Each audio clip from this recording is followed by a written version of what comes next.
Hello, friends. Welcome back to the Strong Stoic podcast. I am your host, Brandon Tumblin. First, a big thanks to all of my patrons. If you would like to check out my Patreon, check me out at Brandon Tumblin. For $5 a month, you get early access to the episodes, and you get to have a bit of pride for supporting me, your favorite podcaster. And so, if you would like to be a fan, check that out. You also get a specialized. You get a special personalized gift for me. Maybe that's what I'm trying to say here. So if you are into that, please consider checking out and supporting me on my Patreon.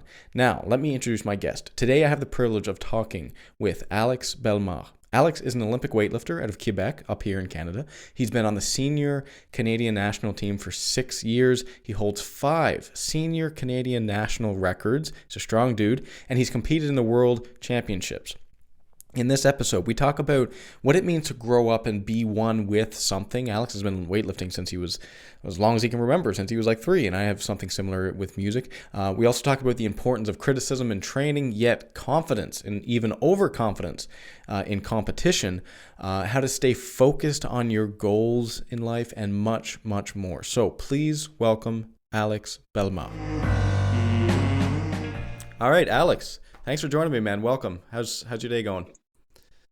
Thank you. It's going well. How about yours? Good, man. I'm excited to talk to you. So you do a sport that I've been doing pretty passionately for the last 3 or 4 years. I've strength sports all my life, but Olympic weightlifting for the last 3 or 4 years. So why don't we start with just how you got into Olympic weightlifting? Well, my dad was a coach in the high school near from my hometown. And I always wanted to be with him. So I was playing hockey, and then like I think at 8, I decided to switch for weightlifting, and then he trained me until I was like 18, and then I took the all the things on my shoulders, and then I met GP I met GP I think in 2016, but we started working really together in 2019, and since then I'm with GP. And GP, just for those who aren't weightlifters, very Yeah, well known coach in Quebec and yeah, Canada in general, but particularly Quebec. So yeah, he trains. You guys have a lot of great athletes coming out of Quebec. It's yeah, astonishing yeah. if you look at the Canadian records. Yeah, yeah. GP is the head coach of the Club des Géants here in Montreal, and he's been working with Maud Charon, who won the gold medal at last Olympics, and Christelle in Garlem, which went to the Olympics the last summer too. So we have really good athletes, and it's really good working with him. Yeah, for sure. So you start. How old were you when you first picked up a bar? Well, it's hard to really determine one point when I started because like my dad showed me the movement and everything. And the first time I have a photo of the first time that I lifted a bar, and I was like 3 years old. It was like March 2002, so I was almost 4, but like, and you can see that I have the bar in my hands, and just there's an arm holding the bar, which was my dad, and I was so happy just to lift the bar, and then Right. it all started from there, I think. Yeah, that's like such a young age, you know. Yeah, And so I guess that'd be something interesting to talk about because the only equivalent that I have that personally, I think everyone has something that they've been doing since before they can remember. For me, yeah, it was the guitar. So I started playing guitar when I was 9, and that's the only equivalent to me because I started weightlifting like a 14, 15. So I made a conscious yeah. choice to become a strength athlete, but something like that you're born into. It's interesting Yeah, because it really becomes a piece of you. It becomes a piece of you, yeah. and without you choosing. And so, for me with the guitar, that's what it is. So how does that feel like with like a barbell? Because that's like, how does that feel? Does it feel like it's literally a part of your personality? And it's almost like you couldn't escape it even if you wanted to, right? Yeah, I mean, I would say if if like at 18 years old or so, 19, I would have said yes. Like weightlifting is really a part of me, and I could not disassociated myself from weightlifting. But right now, since I'm working with a psychologist since I think like 4 years ago until like, yeah, 4 years ago. So and we started to do some work because it's not really a good thing, at least in my mind, to be only a weightlifter, to be Alex the weightlifter. And I was that guy for so long, like from, I don't know, like 8 years old until 18, 19. But I know what I know what you mean by being one with the bar, and all my all my goals were to just perform and do good at the other competition. Like I remember, like in high school, often people are excited because it's the summer coming, or it's Christmas vacation, or it's whatever what. And I was excited for Christmas because I could train for national. That was like nationals in weightlifting. Junior nationals are like in the January. So I was excited for Christmas because I was like, oh, I have 2 3 weeks off, so I can train for junior national. I'm excited for summer because it's gonna be my first junior worlds. I'm excited for this or this, and it was always related to weightlifting. And I'm really happy right now. I'm in a better place, I think. I still have goals. I still have like I can't wait until the end of the semester. Not because it's gonna be summer, because I'm getting closer to Pan Am, and I want to do good at Pan Am.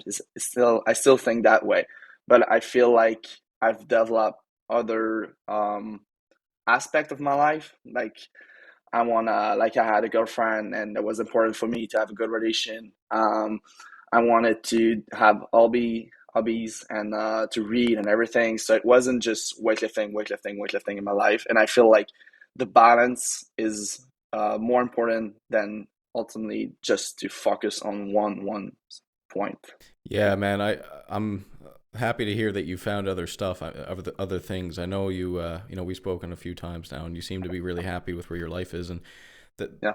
that's an interesting thing though, because people don't think about that. You know, like I imagine there's a lot of, let's say, weightlifters who maybe started a little bit too late in life, and weightlifting, it's really important to start early for the mobility and everything. You know, but Yeah. you know, they might look at you, a very exceptional athlete, and there's this envy that you know, I don't want to mean it in a bad way, but you know, they look at you and they see you lifting all this weight, and it's, they want to be a master. Like everyone wants to be a master at Hmm. something. And so Yeah.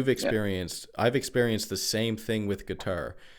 You reach a point where, so you're very passionate about it when you're young, you're so focused on it. Like I played till my fingers bled, but then you reach a certain point where, like, it's not that you can't get any better. Like you can push and you can get a little bit better, but there's a certain point where you've mastered it, in the sense that like you can work for 5 years and maybe add an extra kilo. Like Yeah. I could like play guitar all day and I'd get a little bit better, but I wouldn't get that much better. And so I've mastered it in a sense. And I think what people need to realize is that it's good to focus on mastering something, but understand that once you achieve it, you just get bored with it to a large degree. And so that's Yeah. been my Just get used to experience. it. Yeah. Yeah. Yeah, just get used to it. And I think the best way, like if one day I'd like to coach, and if one day I'll coach an athlete, I think the best way to like to get over the envy and to like to want to be someone else is just focus on your things. Like all my career, I always focus on my things, like my goals. I want to lift that much, because I've seen so many athletes that were jealous of me and were coming at me, and there was, oh, next year I'm gonna beat you. Next year I'm gonna beat you. I had so many guys that come at me and say that, and like almost none of them beat me afterward because they were just focused on, I want to beat Alex, I want to beat Alex. And when I progress, even though they progress, they get demotivated because they wanted to beat me and they were seeing that they weren't getting any closer. So I think the best way to avoid it is just to focus on, okay, I'm snatching whatever 100 kilos, I want to snatch 110. Then when you're at 110, I want to snatch 120 and 130 and 140. And so you just get Hmm. motivated because you're getting forward in your goals. And if your goal is to win something, well, if you lift heavier, you have better chance to win it. And if your goal is just like mine, to lift the heaviest thing you can do in your life, well, you're getting closer to that too. So I think that's the best way to see weightlifting and any sports that is you know really you can do it. You can compete against yourself. Like it's not like I don't know, swimming that you get really got to beat the time of the other guy, or I don't know, like UFC or MMA that you really got to beat the other guy. So weightlifting is really good for that. You can do your own thing, and if you're good at it, that's good. If you're not that good, you still progress and you're still having fun doing it. Yeah, what you're speaking to there, I think this is true in all sports actually, but I know what you're saying with Hmm. weightlifting being individualistic, Correct. but yeah, what you're saying there is like you want to compare yourself to who you were yesterday, not to who someone else is today. And Yeah. and obviously like in competition, there's comparisons between athletes because that's necessary, but when you're in training and trying to get better, you want to compare yourself to who you were yesterday because it's the best person that you could compare yourself to. Like I Yeah. can compare myself to you, but if I compare myself to you, well, we don't have different pasts. We don't have the same height, we don't have the same strength, we don't have the same genetics. We have different jobs. And so Hmm. like sure, I can compare myself to you, you can compare yourself to me, but when we're talking about progress, it's not really a fair comparison because we all have different strengths and weaknesses and lives. But who you were Yeah. yesterday is the perfect comparison, right? Yeah. So, Really. Yeah. And it's a good point that yesterday, like not a year ago, not 2 years ago, because I feel like some people, like in a sport that like weightlifting, injuries or there are gonna be injuries, minors or major, but like people often compare themselves to, oh, 3 years ago I was doing this, or like 1 year ago I was doing this. Just compare yourself to yesterday. Like 1 year ago, you were not the same person. And that's one thing I work yeah. with my psychologist too. I was because before moving up in the 89 kilo, which it's my weight class right now, I was in the 81 and I was just kind of doing the same bars again and again. I was like, oh, I want to do more. I did my personal best was 337 total in the 81, and I was like, I want to do more than 337. I want to do more than 337. And she was like, but like if you're doing 335, but you take everything there is in your life right now, because it's not the same Alex that did 337 like pre-pandemic. Right now you're having school, right now you're having exam, right now it's a whole Yeah. thing together. It's not just the performance. So if you're doing 335, which is less than your lifetime best, but it's still really really good because you gave your best, and because you have this and this and this that you didn't have before when you did your 337. So I think that's a really good thing just to keep in mind, that compare yourself to not someone that you used to know, like not the Alex that 3 years ago I did like that much at squat. So why right now am I doing less? Or right, like Yeah. there's so many things like injuries, just I don't know, you had a kid and like you didn't have time to train that much. So there's many factors to take in. So yeah. I've had to deal with that a lot myself the last couple of years because I took on a job where I travel so much, and then I've had a home gym for the last few years, but when you travel, all the gyms were closed, and so I just Yeah. like for me that was a huge thing, a huge mental challenge because I would go away for a couple of weeks, come back, and like obviously you lose your momentum in your training, and Yeah. I basically had like I put the focus on how much I'm lifting and put the focus on like form and technique and like how am I feeling and and to do it for a few days because you come back you're stiff and everything and might suck, but Yeah. then you get to, in a sense it's nice because you get to fall in love with the sport again. Like that's what I found.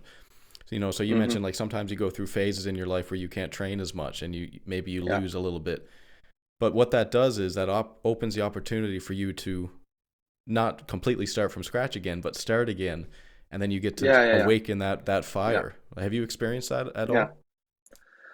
all? Yeah, yeah. Like, especially like when you're coming back from a competition, like most of the time I'm really motivated because either I reached my goal and I want to have the next one, or I didn't reach my goal, so I want to reach it. So I just go back to training. But sometimes it's just like, especially like everybody knows that, but like during the pandemic, like when you had a goal and then you just I was talking to athletes a lot, and everybody seems to have a competition in 3 months, all the time. But every competition was just delay and postpone and postpone, and so it was really demotivating because I didn't have a chance to even test something or to do something. So that was the part of me that was like, okay, I might take a longer break, just to train and don't have that much of a goal, just getting stronger and everything. But then the competition came back, and I was excited to try to do more at snatch and clean and jerk. Right. Yeah, so it's you know, you can look at something like that as a bad thing, but then on Yeah. the other side of that, if you continue to do it, you know, it's a really beautiful thing. Um, Hmm. I want to talk about one of the things you mentioned last time we spoke is how you see a lot of people, I think beginners mostly, where they make an enemy out of the bar. And we do this all the time, like not just obviously in weightlifting. These are lessons that you can apply to everything in life, but like work, for example. A lot of people make an enemy out of their work. They make an enemy out of their boss or their colleagues. And certainly one of the key Stoic ideas is that you have to work with things. And Yeah. what I love about strength training is that you have to work with the bar, because if you work against the bar, you are going to lose every single time Yeah. because the bar can always get heavier, right?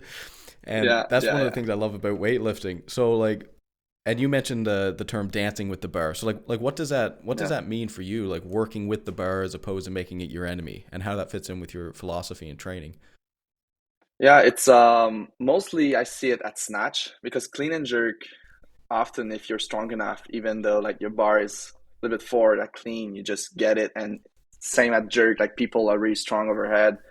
Like if the bar is Right. not in the perfect alignment, they still have it. But in the snatch, you really see, uh, yeah, beginner, but sometimes even like elite athletes, like he's not working with the bar, he's not dancing with it. He's like trying to control it, trying to pull it, like even though it's not like close from him, it's not a vertical bar path. It's just for me like I don't know, it's a feeling at snatch. You just gotta work with it and try to get it higher to go under and then have the snatch. If you're working against it, you just get more uh, not fluid, like just not fluid, and go forward, and then he pulls or she pulls it like closer. So I just like to give it as a cue, not to work against the bar, work with it, and as you said, just dance. It's kind of just a dance to want to be fluid and get it as high as you can. Mm-hmm. Yeah, it's really like you want to lift in harmony with the bar. And Yeah. and in weightlifting, the bar is not, it doesn't go completely vertical, right? It does like it starts off Yeah. a little bit further away, then it comes into your hips, and then it gets pushed off. And so you have this Hmm. inertia effect that's doing it too. But yeah, like Yeah. you need to work with things as opposed to it. And it's better to consider it as like your friend than your enemy. Yeah. Yeah, Right? of course. You don't want to spend that much time with your enemy. Like you don't Yeah. want to spend like 20 hours a week with your enemy. You want to have fun and yeah, sometimes it's gonna sucks, but still just at the end of the week you can look back and say, "Oh, that time was good. That time was good." And so you don't want to spend that much time with your enemy. You just want to spend time with your friend, right? Yeah, and that's the same point with people who like hate their jobs, and you know, they hate the Yeah. people they work with. It's like, yeah, you can make an enemy out of them, but you're spending like 40 hours a week with these people. Like, do you really want to make an Yeah. enemy out of these, or do you, it's not that you can't have conflict. I mean, you have conflict with the bar and training, you have Yeah. conflict with people at work, but you have to find a way to live in harmony with that, Yeah, because it's yeah, just yeah. going to make your Yeah, life exactly. miserable. Yeah, exactly. Yeah. Yeah, so You got to that's, find a way. you got to find a way. Yeah, exactly.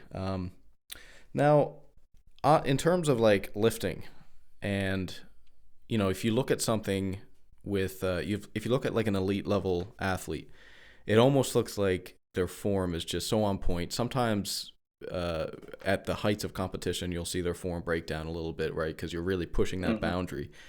But uh, you know, people that are starting to come into weightlifting, they look at like an athlete that's really good, and the whole thing just looks perfect. Like it's beautiful, especially the snatch, because Yeah. it requires more technique, and it is Hmm. a beautiful thing, even though it's not perfect. But let's talk about that, because you mentioned that to me, that in training you focus on perfection, understanding that it's Yeah. not really attainable, right? Yeah, with my coach, that's one thing I like about GP. Like it's always he always has a little thingy to work on. Like even though like I'm like, oh wow, that snatch look felt great and I think looked great.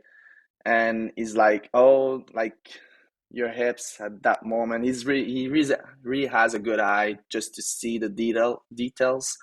So I really like working with him because even sometimes he's not there, I'm still re-looking at every rep, like feeling it. Oh, that rep I don't know, that rep I don't know. Especially like snatch and jerk.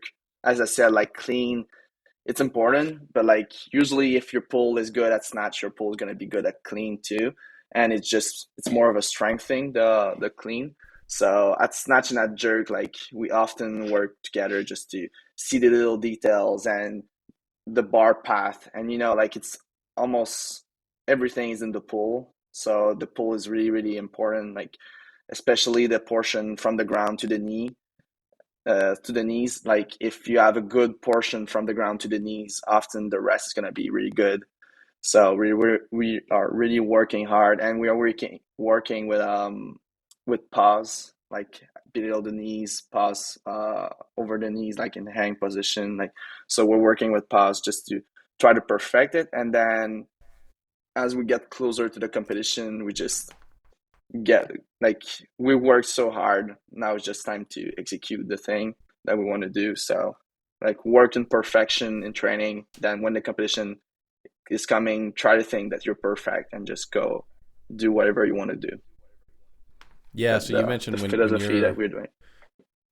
like when you're warming up for say a competition, you mentioned that your coaches are like that was perfect, even if Yeah, maybe in the back of your head, okay, well man, but you're like no no no no, that was perfect, like yeah. you're the Good cat's shape. ass It kind was of thing, fast. right? Yeah, yeah. He's Yeah, often and talking. GP's often talking about the a boxing coach. Like often, like you see videos right before the fight. He's just tapping, and the coach every punch is like, oh wow, oh fast, excellent, fast, fast. Oh wow, that's good. It's strong. So every time the guy hits, like the coach says a positive feedback. So GP often refers to it like when he in competitions, like, oh that was good. No, no, no, you weren't. The jerk was good. Your feet was in front enough. So yeah, he's often talking about it, and we often laughed about it after competition. Like yeah. most of the time we laughed about it because I did a good competition, but like I was like, hey GP, like my 140, like my last 140, you said it was perfect, but it was shitty, right? And he was like, well, it's on the platform. Like you did good on Yeah. the platform, doesn't matter your 140, but like yeah, it wasn't your best one. It was a little short on the pull. But like it, Right. yeah, so it's we kind of laugh about it because like he knows that I know, and like I'm gonna believe you that it was good, but I felt it like was trash. So it's a good thing that he can kind of lie to me, but it's a good lie, Yeah. just to try to make me feel confident. Yeah, well, you want to be humble in training because you need to Yeah, criticize your flaws and you need to know what you have to work on to get better. But in yeah, competition, this is the point where you need to like this is the test. This is what you've been yeah, preparing for. And so yeah, yeah, yeah. there's something to be said about just so much confidence. Just go in there with so much confidence, and Yeah, that's going to being put you in a better having position. courage. Like, do you know that there's a Yeah. quote saying, "Courage is not the lack of fear, is having fear but acting anyway." Yeah. Yeah, so I Love really it. like that quote. Like, because I'm always afraid in competition. And I remember asking when I was younger to older athletes, "Are you still afraid when you're going to competition?" And everybody was like, "Yeah, it never goes away." If you're not afraid, it means you didn't have high expectation enough. So I really like Yeah. that quote that courage is not having fear, is having fear but acting anyway. So I really like that quote.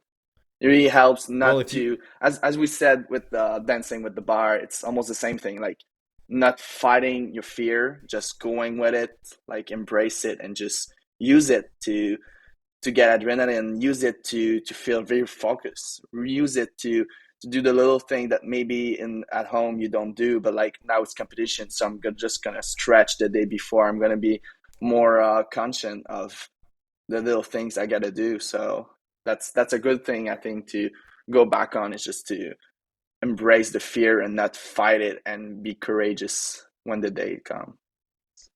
Yeah.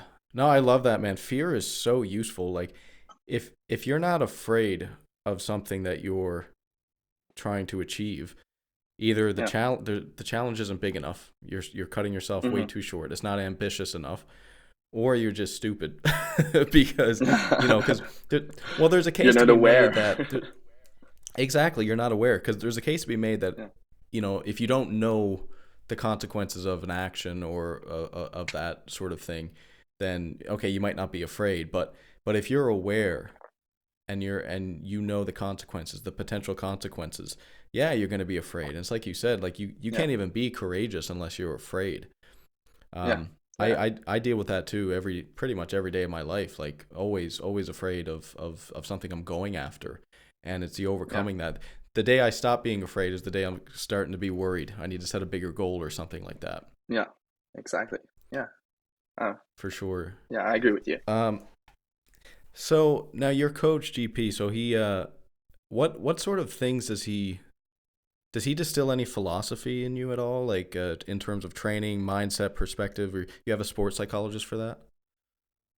Um, yeah, for sure GP helped me. I mean, yeah, like one thing I think I'm really really I'm not that competitive in life. Like if I'm playing video games often, like I don't really care like if I'm losing or everything.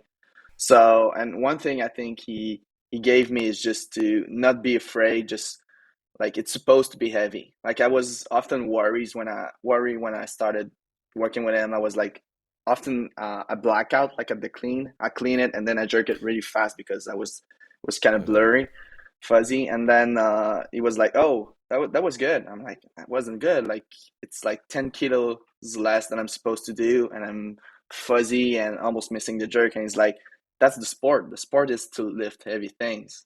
So that's one of the big thing he like I knew it from the start that the sport is to lift heavy thing, but sometimes you just get away from it and you're just like, wow, why does 80% feel heavy? And it's like, well, because your 80% is like one I don't know 130 something. So it's kind of a it's kind of a he's good to say the right thing at the right moment, like he mm-hmm. knows where you're at in your mind, and he's good to say the good thing. Like I remember like one specific thing he said to me at Worlds, because last Worlds in December in Turkmenistan was really challenging because of the COVID, because traveling, and because I had to do a 13 kilo PR at Matol to get my funding for this year for 2022. And he said, I think it was just before my first attempt at snatch, he looked at me in the eyes and he said, "You have the right to succeed." Because I had a lot of competition that I didn't do as much as I wanted to. Like at Pan Am in April 2021, I didn't do really good. I didn't qualify for the Olympic Games. I came back. I tried to do good. I didn't. I tried to go to France, do a good competition. We didn't succeed to do whatever we wanted. So I was kind of in this state of mind of, am I done? Like, why am I doing this? Like, it's been, I don't know, like a long time because of COVID again. But like my last good competition was like fall of 2019, and we were in December 2021, and I didn't have enough success, or I didn't reach any goals that I've set myself. And I was like, kind of this, yeah, in this state of mind of, why am I doing this? Why am I still grinding? Like, have I reached my last goal in weightlifting? Should I do something else? And all this was rambling. And I remember it just looked at me and like, you have the right to succeed today. So just go and do it. Like you're ready. And I had like among the best competition of my life. So that was really something. That's a good example of, he doesn't speak that much sometimes, but like when he speaks often, it's just he has the right words at the right moment. Yeah, it's encouragement in that particular Yeah, regards. Yeah, that's fascinating, and that led to a pretty good competition for you. yeah, Hmm. That's really important, encouragement. I feel like we don't get enough of that. I got a lot of encouragement as a kid, but I feel like a lot of people, a lot of my friends didn't. It was sort of justifying mediocrity, like their parents and even the teachers in some degree. They don't encourage people enough. Like, like, what do you want to Yeah. do? It's like, I want to do this. Well, go do it. Yeah. People just give bland advice now. Do what you love. It's like, well, what the hell does that mean? You know what I mean? It's like, Yeah, exactly. obviously Yeah.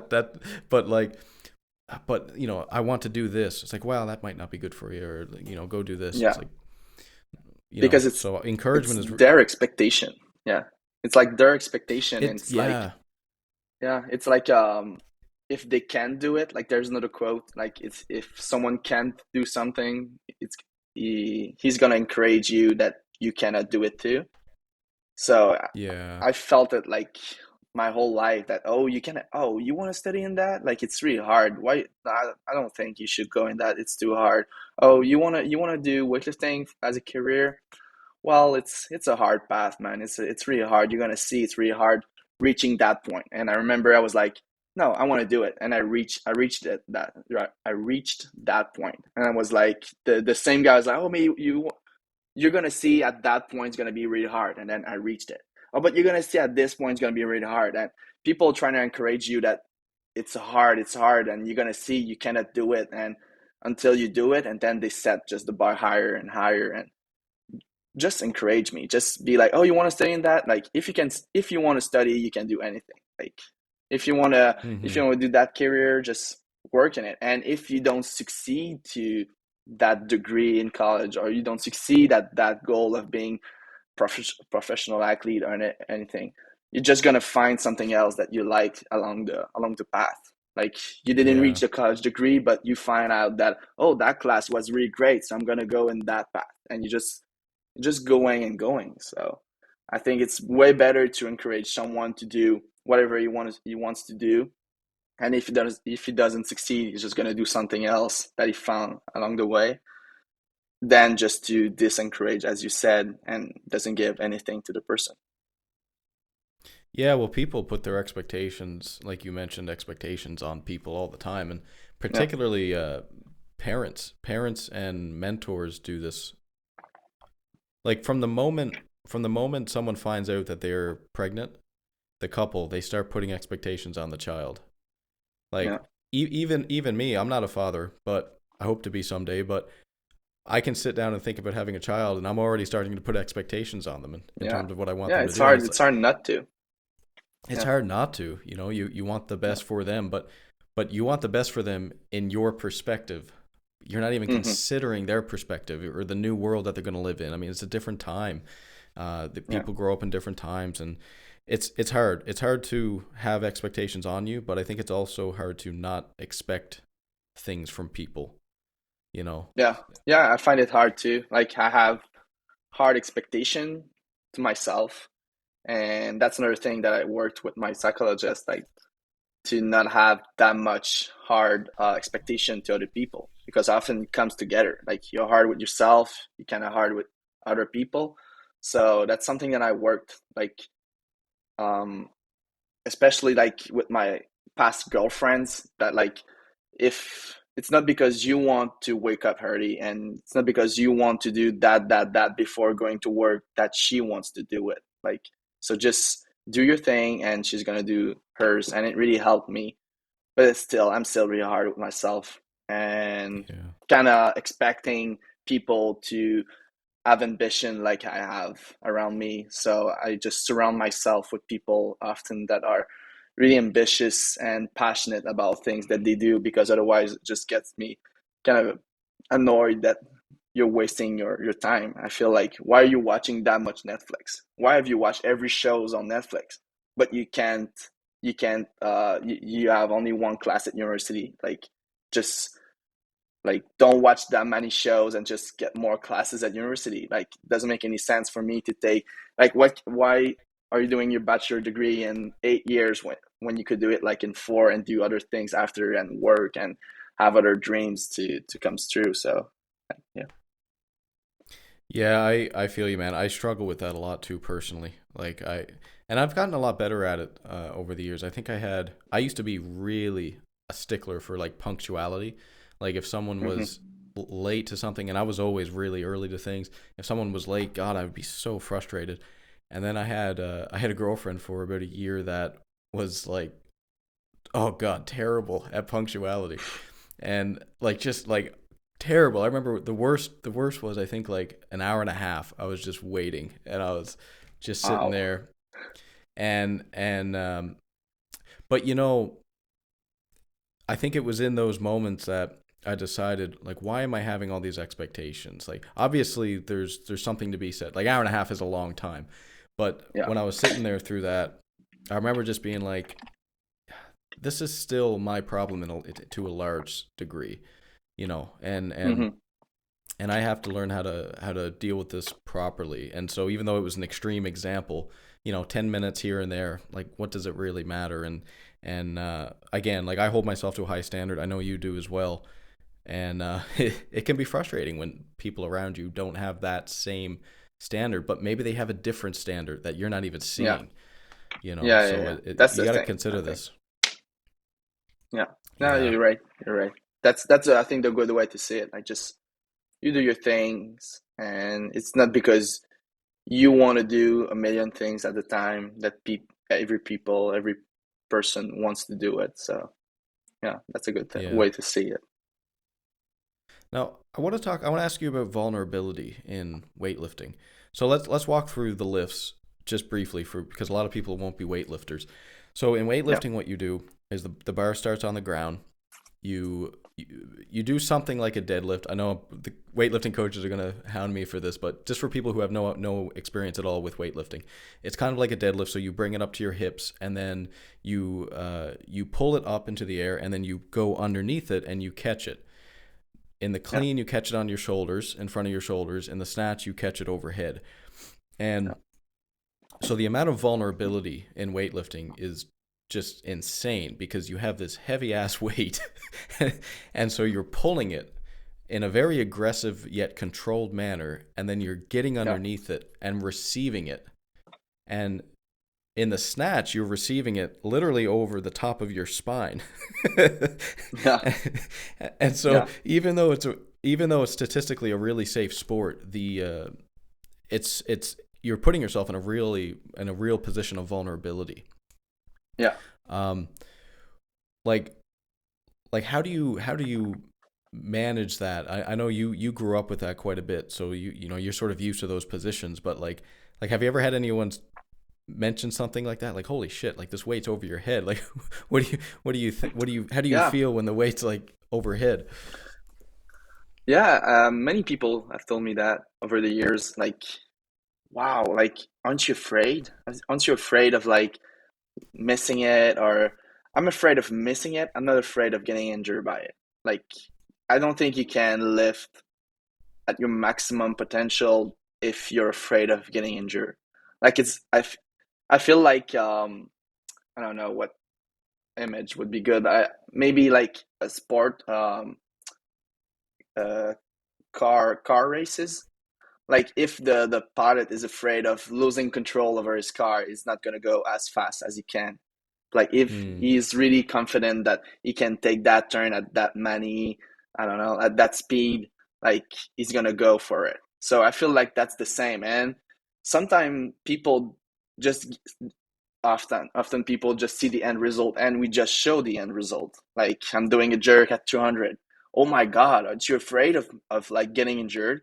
But before my 200 that day, I did like 90, 195, I did 190, I did 180, and then I did like, I don't know, 15 bars before doing 200. Right. I don't just go in the gym, put 200 and jerk it and try it. Like maybe if I would do that, I'd be afraid to of getting injured. But like that's the same, and that's one specific day. But like what you don't see too is that I did 200 last week. I did 195. The week before I did 190, and 10 years before I did 80. Like so, it's such a long process. It's Yeah. such a long process, and often I have that comment that for my squat, like people come to me and they're like, how can you squat that much? How can you squat like, I don't know, like 200 like kilos or whatever, how much? How can you squat that much and not get injured? I can't even squat 60, 80, 100 kilos like that deep. Like how do you do it? And I'm like, man, like I was 7 years old and I was doing squats. And at 7 Yeah. years old, I was struggling with, I don't know, with like 25 kilos. And then 1 year passed and I was struggling with like 35 kilos, which is not that good. And then 1 year passed and then another and then another. And then I was struggling with 120 and then I was struggling with 170. And now I'm struggling with 220. So it's just like you don't see the progression. You just see the end Yeah. result. And I can understand like it's impressive, quote unquote.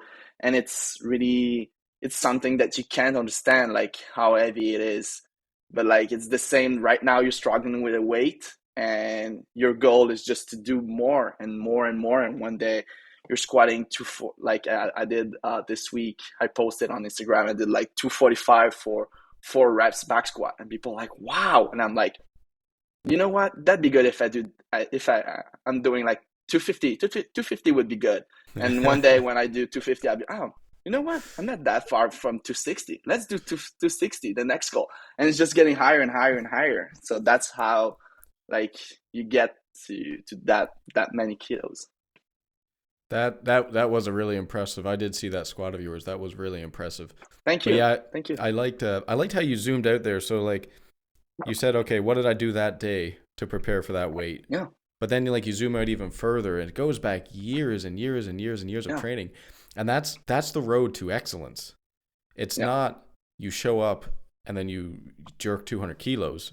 It's No. every single day for a very, very long time. You put in a little Yeah. bit of work and you Yeah. keep going, you keep showing up, and eventually someday you get to Yeah. that weight.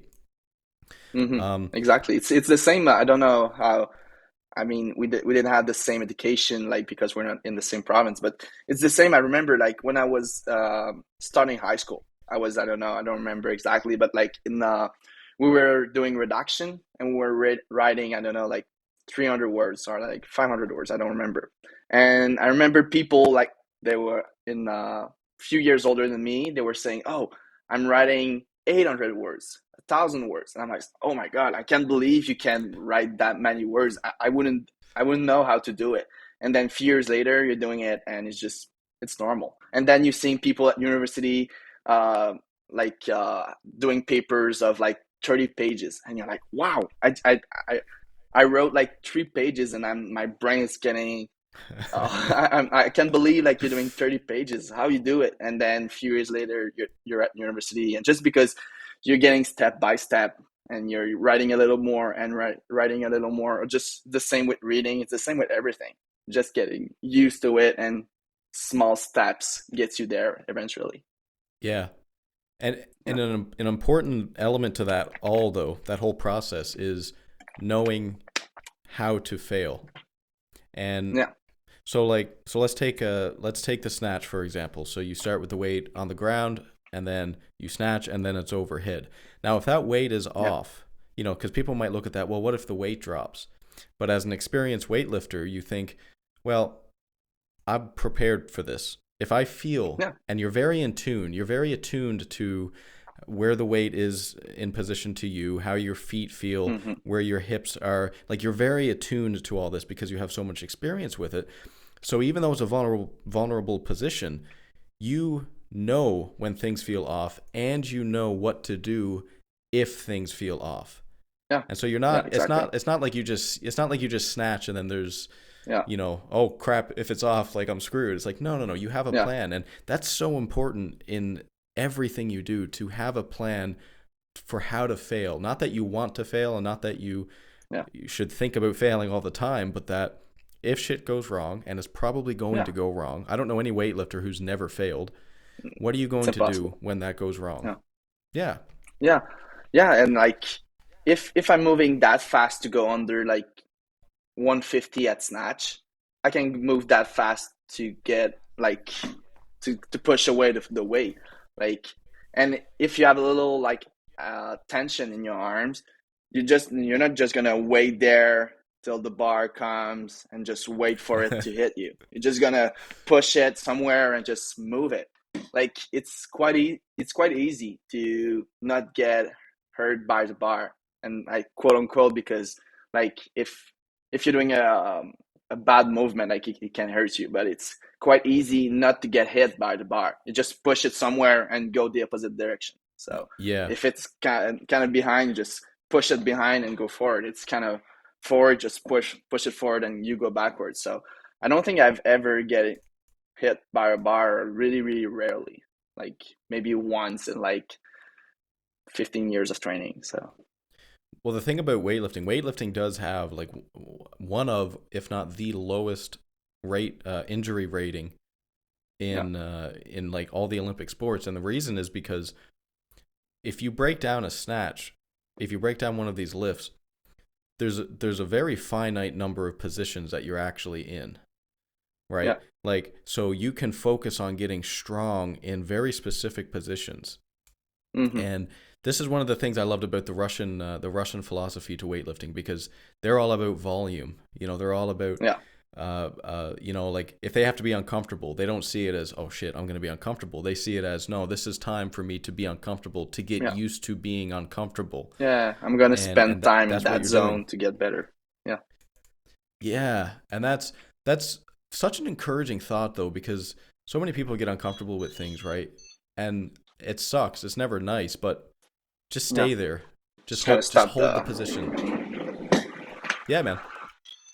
Sorry, that was the vacuum, the robot vacuum that started to do its job. Sorry. Yeah, the Russian Oh weightlifter. damn. It's talking to you too. Yeah. Oh, that's awesome. That's awesome. Yeah, just spend Um, time in that zone. It's not, it's weakness right now, but if you spend time in that position, you're getting stronger and stronger, and it's eventually it won't be a weakness anymore. So I right. really like that part of the Russian philosophy too. Yeah, you know, and I hear a lot of people too when they take on like a new role in their job, like they're Yeah, taking on more responsibility. They're like, "Oh my God, like I've been doing this for a week. I don't think I can do this for a couple years." And it's like, yeah, well, you just keep doing it for a bit longer. You're going to get used yeah, to the tension, and you're going to become yeah. stronger. And it's not you're not going to be feeling like this for the next 2 years. You're going to be feeling like this No, yeah. for the next month or so, Hmm. and it'll get Yeah, better and I and really better. like it's a quote. I really like quotes. If you don't, if you haven't noticed, I have Yeah. a few, Oh, I love it. and it's a quote from Jimmy DeResta, which is a maker. He used to design toys, and right now he's a maker on YouTube and everything. And his quote is, "If you don't like to do something, just give it an hour. Just like if you don't want to do like a paper or something, just give it an hour, and then you set a clock. You work on it for an hour, not being distracted. Just work on it, and after an hour, if you're not in the zone, if you're bored, if you're annoyed, just stop. But you've worked on it on an hour. But you're gonna notice that it doesn't take even an hour. It takes like 15 minutes. Just get into it for 15 minutes, and you're just in the zone, and suddenly you're just writing your paper, or you don't like doing abs. Just give it 5 minutes. You give it 5 minutes, and after that, if you're bored, you stop and you're done. But you've done 5 minutes. But what you're gonna find, you do 5 minutes, and you're like, oh, I have one set left. I'm just going to do one more set. And suddenly you're doing it for 10 minutes, and just keeps going and keeps going. It's the same for often people that don't have strong legs, don't like to squat. Just give it an hour, or just give it like 30 minutes. Do squats for 30 minutes and don't think about anything else. Just squat, squat, squat. And suddenly you're getting better and better. And it's not that big of a mountain. You're just Yeah. going through it, and it's getting better. And let's take it to the opposite extreme, because we're talking about like excellence, like top of the sports food chain. But I heard the Yeah, story a few weeks ago about a coach who had an athlete, and I say athlete, but someone that wanted to get in shape but was never in shape, you know, like didn't have an athletic background, but they want to be healthier. And yeah, he was trying to find a way to do this, and nothing was working. So what he did was he said, "Okay, here's what we're gonna do. 5 days a week, you show up to the gym for 10 minutes. You don't even do anything. I don't care if you do anything. Just show up to the gym every day, 5 days a week." And yeah, he said, "Okay, I think I can do that." And so there's no, you could say there's no expectation. There was an expectation. He had to get his gym clothes ready. He had to get in his car. He had to go to the gym. He had to go get changed, stay there for 10 minutes, go home, probably shower, even if he didn't do anything. So what he's Yeah. doing is he's getting them used to this schedule. And Mm-hmm. once you do that you might have to do that for a month. And then, well, I didn't do anything in the gym. It's like, you Yeah. didn't do anything in the gym, but you did something. It's not that you did nothing. What Yeah. you're doing is you're preparing yourself for what's to come. And I think it's a great lesson, man. Just start, just get in there, just do something, just Yeah. like the Yeah. minimum that Yeah. you can do that you will do it, right? Yeah. You just show up and then you're like, I could do some bench press. Then you do some bench press. You're like, I think I have like an extra 30 minutes. Let's do some whatever what, like abs, guns, or and then I think I can do that tomorrow too. And then you just show up the next day and like, this day I could do some legs. And just don't start seeing the mountain. You just day to day to day, and just you're getting better and better, and you're gonna see a few years after that, you're like, oh, how am I doing like 9 sessions of 2 hours? Like a few years ago, I wasn't able to do one session of 2 hours, and just getting used to it. So it's all about getting used to it. Yeah, no, exactly. I mean, I remember when I first started doing clean and jerk and snatch in the same workout. I would just Yeah, remember that was such a monumental. Like I remember being so drained, right? Because like up until that point, I was doing snatch and clean and jerk in separate workouts. But then, yeah, I tried this new program, and it was both in the same day. And I remember thinking, like, how the hell am I going to do that? And now it's just like any other workout. I show up, I do yeah, both, I go home. It feels great. There's yeah, nothing yeah, wrong yeah. with I it. get it. And even like a smaller scale, like even for me or for Crystal, like we're showing up to the gym. We're like, oh my God, I can't believe that today I have, I don't know, like 6x4 back squat. Oh, this is so much. And you're getting through it. And like few weeks after that, you have like more reps, more sets, and you're like, oh, why was I complaining few weeks back that 6x4 was a lot?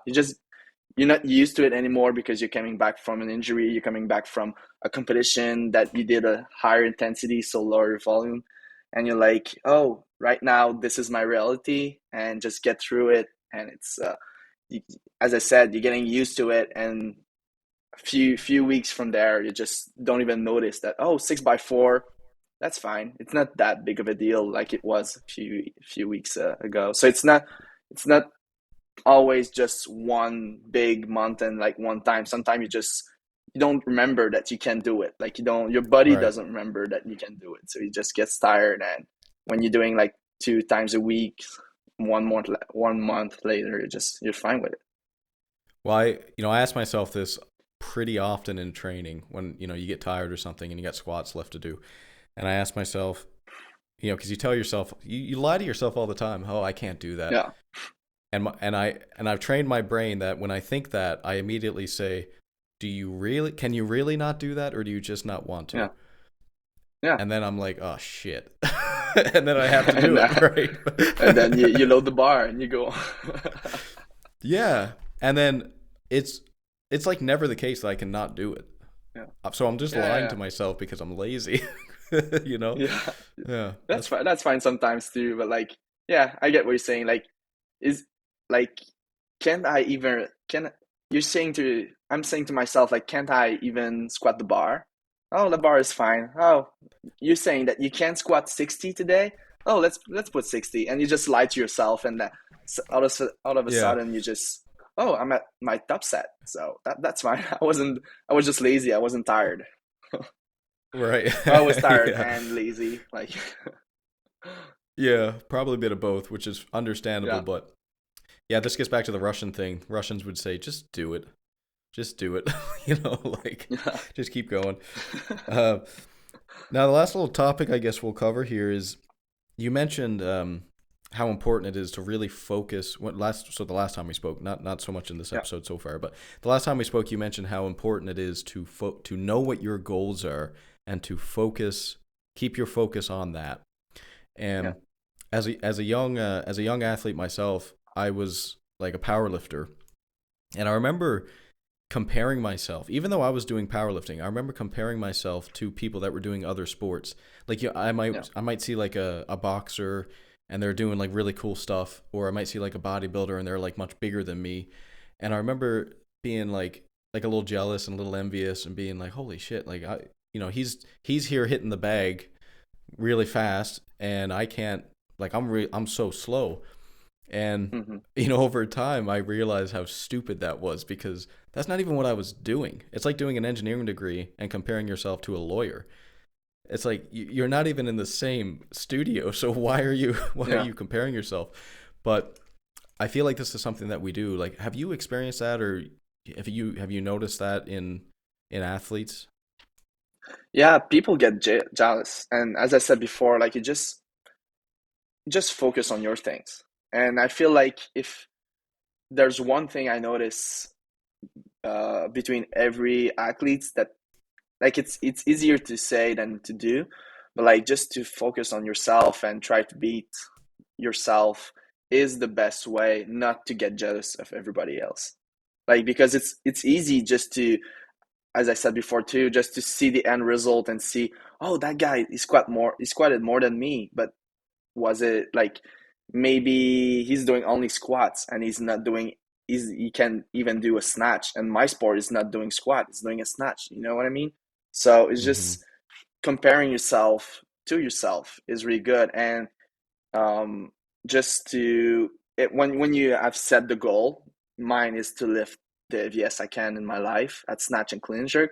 So when you've set that goal, if I'm doing, like for example, we all have one movement that we're really good at, just because, right? So mine is drop snatch slash overhead squat. I'm really good at it. No QY, just I'm really good at it. Like I think I drop snatch 400 pounds before I could jerk it, and I was doing like I was Wow, never doing drop snatch, and I was doing split jerk two 3 times a week. So just I don't that's know why I'm crazy. good at it. So I never do it. So because yes, it's cool to put like 400 pounds drop snatch, but it doesn't serves me. It's just like I could push it to 200 kilos, but still snatch 140. So if I want to snatch some heavy loads, I just got to do snatch. If I want to clean and jerk some heavy loads, I just gonna do clean and jerk. And you're doing extra movements right around it, like squats and pull, just Mm-hmm. to get to your goals. But like I don't get people that their objective is to do heavy clean and jerk. They're really good at jerk from the blocks, and they're doing all jerks from the block. Like there are people that their goal is to clean and jerk the heaviest thing they can.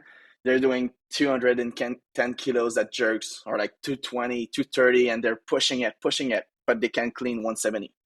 So what's the point of pushing Mm. your split jerk and doing all the things that you like? And I'm gonna do squats and squats and squats, even though I'm really strong at squat, but I'm not doing clean and jerk. And then I'm like, wow, why can't I do some heavy clean and jerk? Well, have you done clean and jerk lately, or just doing squats and the movement that you like? So it's a wraparound that some subject that we talked today, some topics that we talked today, but like just getting comfortable with the things that you don't like, comparing yourself to yourself is essential. I think if you want to do the best loads, the best achieve the best goals that you want. So yeah, Do you think people do that because of ego? Maybe they feel like yeah, they just want a big number in a particular thing, or maybe they feel like they haven't PR'd in a while, so they want to yeah, set a new record. But yeah, again, it's like it doesn't really serve them. yeah. I'm pretty sure You that's think? almost all ego, and you see it when you go. It's a whole mentality. Like you see it when you Mm, go just to more conventional gym, like just with the like gym bros. They are looking at themselves in the mirror during doing curls, and mm, they're gonna come at you and just give you some tips on how to get bigger, and you're just like, why are you doing this? Like, why are you just comparing yourself to others? Like, just get yeah. bigger and be gentle to other people, and that's really something that I'm trying to live by. When I'm in the gym, like I don't care how much I squat, and I don't care how much I squat compared to other people. I might be the weakest guy in the gym. I might be the strongest guy in the gym. I might be in the middle. If someone comes at me and say like, hey, it happens to me that last Monday, I was at the university gym.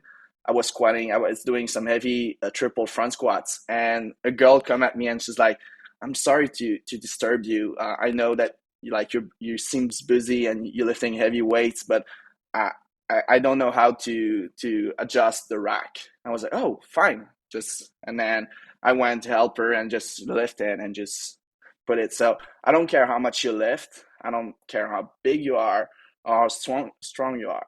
Just be gentle to people, and I'm pretty sure if people are more gentle and just helping other and yeah, helping people, just the ego is gonna get smaller and smaller, and people are just gonna get more focused on their goal, because people having ego because like told them like once, you're never gonna squat that much. So right now that guy is just squatting and trying to prove himself to that guy that says once, you're not gonna lift that much. So I think that if you're just cool with people, people are gonna be more focused on their goals, and they're gonna be less in the I'm trying to prove you that I'm stronger than you. I'm gonna prove you that blah blah blah blah blah. So I think Hmm. just being gentle with people would solve a lot of problems. Yeah. Yeah, and I feel like the ego is a real big problem with beginners, right? I mean, I felt Yeah, this too when I started, because you're just starting, you're starting to see some progress, and you get this big ego, and it's so funny to me because I don't go to commercial gyms very often, but when I do, it's always like you'll have that guy that's just like he's been there for a month and he's out giving advice, yeah. and it's He's like, trying to prove oh himself to God, other people. Yeah, yeah, for sure. So it is. I feel like excuse me, high level athletes naturally kill their ego because ego, if you do not tame it in the gym, will lead to injury. yeah, yeah, Yeah, yeah. I think. And when you don't succeed at one goal, like it gives you some humility too. Hmm. Like if you just starting, you think that everything you're gonna set, every goals you're gonna set, you're gonna achieve it. But like when you've been doing it for a couple of years, you understand that, oh, okay, sometimes I do the goal, sometimes I do over the goal, but sometimes I just miss completely the target. And it gives you some humility to be like, oh, like maybe when the coach said you should do that instead of that, and I said, no, I know what I'm doing. I'm gonna do whatever I want. Maybe I should have listened to him. Maybe I should have, oh, that time I was tired and I did some cleans and I injured myself. Maybe I should have listened to my body. Maybe I should have listened to some signs. And just gives you some humility to yeah to listen to other people, listen to yourself, listen to your body. Like it's not always a game. Like um, what's the name of the powerlifter? Ray William. Like on Instagram, it's Optimus Prime, like a Yeah, big powerlifter guy, and massive dude. yeah, massive dude, and he looks great, and he looks really gentle to other people. And he did this video not that long ago about it's not true that you gotta push through pain. It's not true that listening to yourself and taking a rest day is weakness.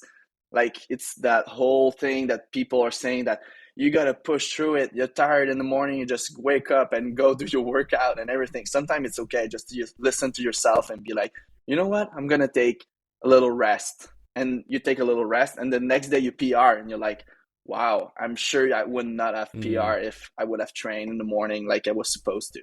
So it's okay just to listen to yourself and take a little rest sometime. There's a guy at the Olympic Stadium where I train sometimes here in Montreal. He's a physical preparator. Is that the word in English? I think so. Like he's General working with general physical. yeah, exactly. He's working with divers. He worked with speed skating, and he worked with a bunch of athletes that went to many Olympics and everything. And he said to me once, with every athlete that I worked with, every time we come back from a competition, I've never met someone at high level that the problem was we didn't do enough. It's always, oh, maybe we should have. give him little bit more rest. It never happened that people that are going to the world, at least people that he worked with, and he worked with a lot of great athletes. It never happened because people are always at that level, at my level. People are always trying to do more, and I'm among them. I'm always should have done more squats. Like the day before a competition, it really often goes through my mind. Like I should have done more squats. I should have done more pulls. Oh, I should have done that session that I didn't do that day. And like he said, like it almost never happens that that person didn't do enough. It's always more rest. It's never more training that gives more performance. So that was something that really resonated with me when he said that. Yeah, well, one of the things that happens as you get older is it's not that you lose things to fill your time with. It's that you start losing time. I mean, you have the same amount of time, but like the question that you have to ask yourself as you get more and more busy in life is not what more can I add? It's what can I take away and achieve the same result. Yeah, And that's not an easy question, but that's what you want. It's like if you can spend an hour in the gym and get the same amount of progress as if you're spending an hour and a half. This is what, because I coach a lot of beginner athletes as well, and in the past, and that's always a thing. It's like, how long do I got to spend here? It's like we don't need to spend any more time that's going to give you the progress that we are going to achieve. Like it's going to backfire if you overdo it. So yeah, it's an important aspect. Hey, I think we're going to end it there. Listen, man, thank you so much for talking with me. I had a lot of fun. That was a great conversation. Yeah, it was really nice. Thank you for the invitation. It was really, really nice. My pleasure. So where can people find you? You're lifting some heavy ass weight on Instagram, I see. Yeah, that's pretty much on Instagram. Alex Bellemarre, Bellemarre 2L 2Rs.